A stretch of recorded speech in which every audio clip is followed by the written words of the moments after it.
I made a couple of good coffees in there actually recently. I'm just here promoting Prime Video. I think it's a perfect time to do it. It's in the morning. The games are on in the morning. I see a few on there right now. So what better way to start the morning watching cricket with a bit of coffee? I mean, we're Australian, right? We all think we're masters of coffee. So I think the Australian cricket team's no different. We all think everyone knows coffee. Everyone's very different in what they like, but coffee's a big part, definitely. We travel with a coffee machine everywhere we go. The first thing we do, go in the team room, the coffee line's bigger than any other line you've seen in the morning before a game. So you gotta time your runs in the coffee machine. But yeah, I think it's something that all Australians love. We like to think we have the best coffee in the world, and I reckon we do.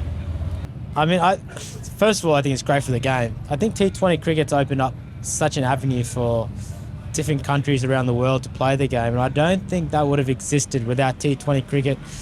This is why I love T20 cricket. It introduces a part of, the community that probably wouldn't watch it. I mean, I've seen more girls and mothers involved in cricket in the last 10 years because of T20 cricket than I had before recently. So it brings, lots of different people in from all parts of the world, including Afghanistan. You never thought USA would make Super 8s, and here they are. What a great story that is. But Afghanistan are a very strong team. I think people underestimate them. We've seen it time and time again. They probably should have won against us in the last World Cup too, when we won the ODI. We dropped Glenn Maxwell a couple of times there, and Afghanistan did. So it wasn't a surprise to me.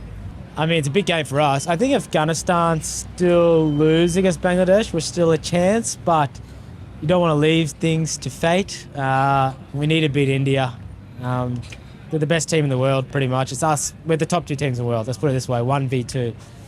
We made it tougher on ourselves, but when the pressure's on, Australia in World Cup situations have usually come on top. But T20 cricket against India, it's going to be a game you don't want to miss because it's going to be very interesting. I mean, knowing Mitchie and knowing Andrew McDonald and how things are done, I think it's going to be still process driven. I mean, it's really hard. It's a do or die game. So it's a very human thing to be a little bit more nervous, a little bit more anxious. But they can't really go reinventing the wheel. Australia have played some really good T20 cricket up until now. I mean, up until Afghanistan, we were pretty much cruising.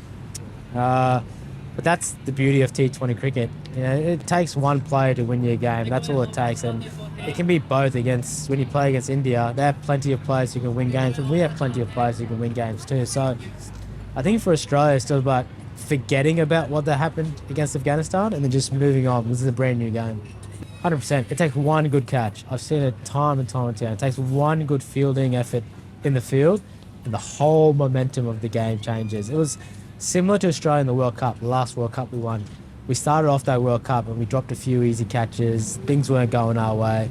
I think it was Davey took a really good catch against Pakistan in one of the round games, and that just turned the tide for everything because there was a lot of pressure in Australia about fielding back then too. And then we went on to win the World Cup. So fielding is always an attitude thing. Australia always has a very good attitude towards fielding.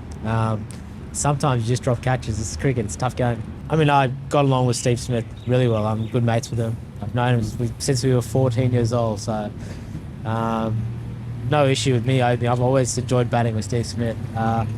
Whether it's the best combination for the team, I'm not really sure. It'll be an interesting question going up. Obviously, there's still a lot of time between now. There's still a World Cup to win for us. But I think it's like 4 or 5 months or 4 months before the first test match.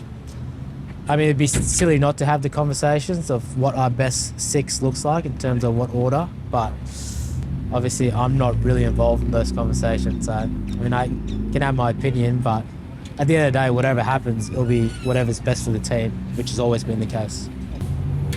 My opinion, I don't expect the Australian team to change too much for the series. It's been a pretty similar team for the last 2 years, other than Davey going out.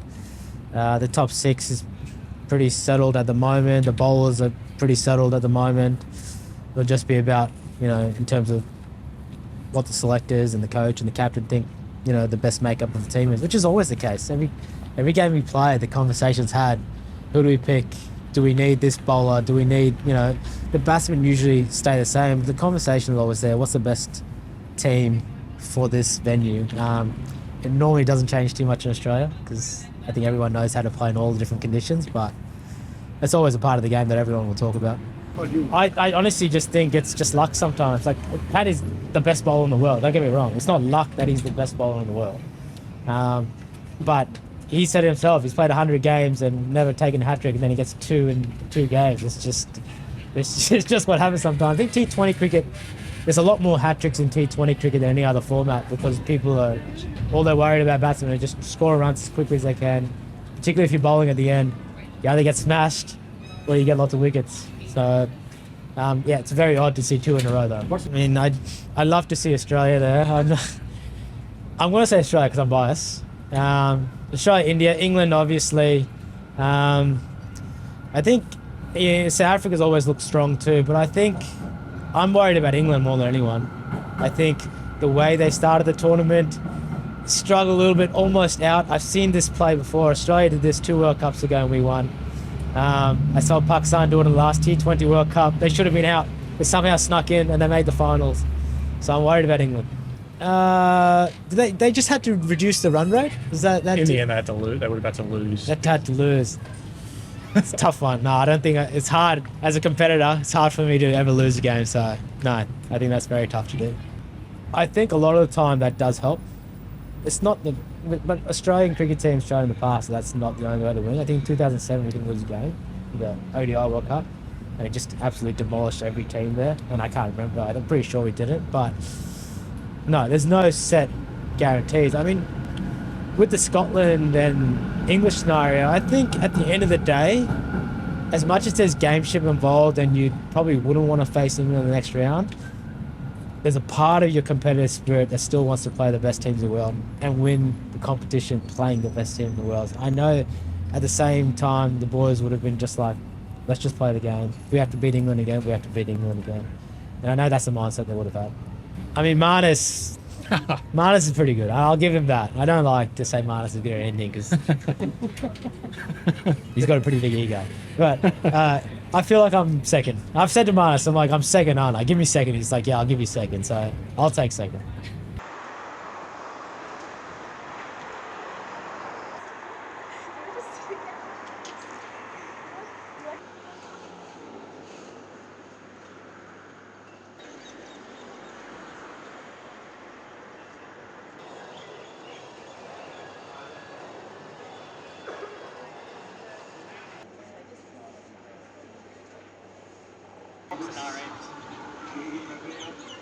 For Nicholas Paul batting at number 3, when Kyle Mayers was already at the crease.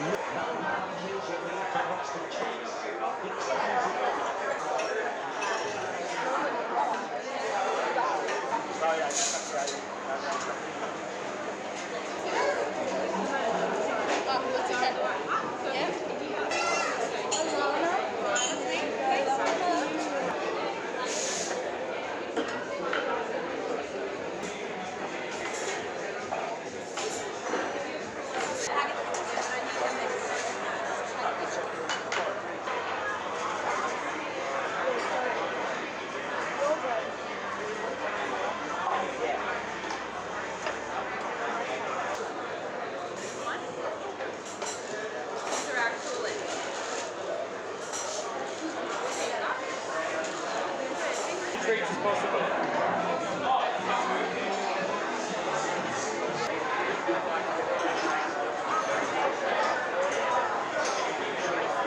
Not the first time we've seen Marco Reed, but to get success with his first ball.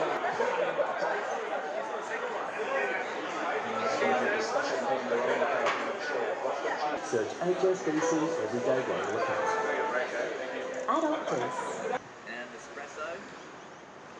Maybe a burst of energy or espresso burst of... Okay, fine.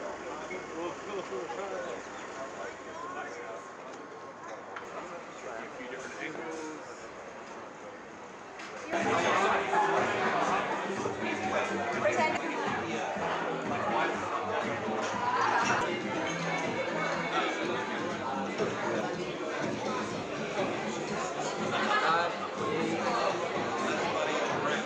Good.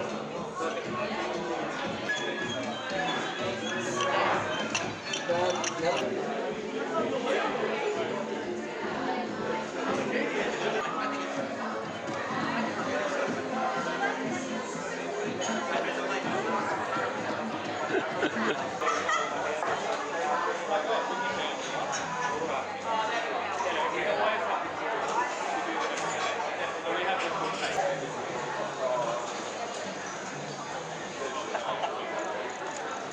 you go. Who was what?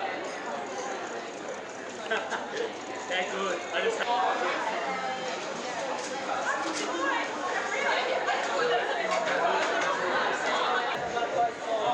Now look it out.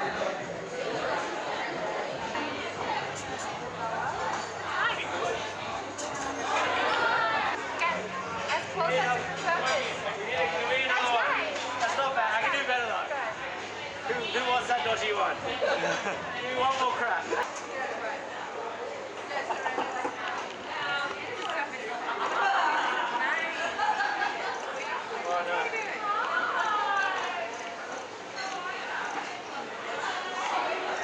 That's really good, actually.